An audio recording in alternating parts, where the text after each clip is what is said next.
ছোট পর্দার জনপ্রিয় দুই তারকা সুনেরা এবং আরশ খানের মধ্যে প্রেম ও বিয়ের গুঞ্জন অনেক দিন ধরেই চলে আসছে। তবে এবার সেই গুঞ্জনের সত্যতার জোরালো ইঙ্গিত মিলেছে, আর বিষয়টি নিয়ে মুখ খুলেছেন সুনেরা নিজেও। সে কথা জানতে পুরো ভিডিওটি দেখুন দর্শক, আর আমাদের পার্শ্বচিত্র চ্যানেলটি সাবস্ক্রাইব করতে ভুলবেন না। দর্শক, নাটক ও শুটিংয়ের বাইরে বিভিন্ন সময়ে সুনেরা বিনতে কামাল এবং আরশ খানকে বিভিন্ন জায়গায় ঘুরতে দেখা যায়। সোশ্যাল হ্যান্ডেলে নিয়মিত দুজন রোমান্টিক পোজের ছবিও পোস্ট করেন।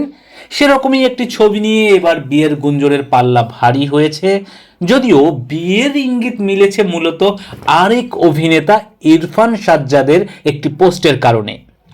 গত 22 ডিসেম্বর আরশ খানের সঙ্গে একটি রোমান্টিক পোজের ছবি পোস্ট করেন সুনেরা, যেখানে দেখা যায় সমুদ্রে পা ভিজিয়ে একে অপরকে বাহু জড়িয়ে রেখেছেন এই দুই তারকা।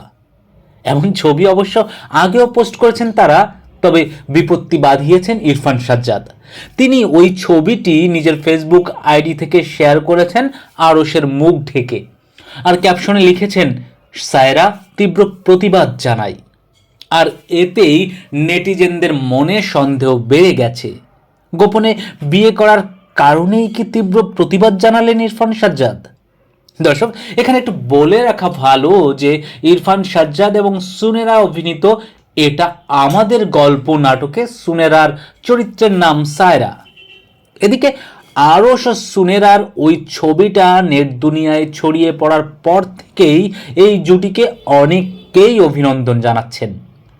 বিয়ে করেছেন কিনা এবং ছবি নিয়ে এত হইচই কেন, এ প্রসঙ্গ নিয়ে সুনেরা সাংবাদিকদের বলেন, বেশ কিছুদিন আগে আমরা থাইল্যান্ডে গিয়েছিলাম।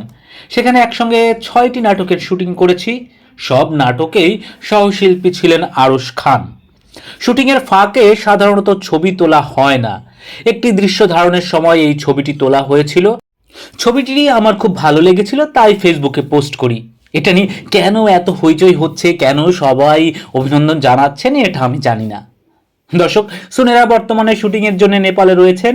আমরা তার কাছ থেকে নতুন নাটকের অপেক্ষায় রইলাম। শুভকামনা রইল আপনাদের জন্য। সাবস্ক্রাইব করে সঙ্গে থাকুন পার্শ্বচিত্র চ্যানেলের।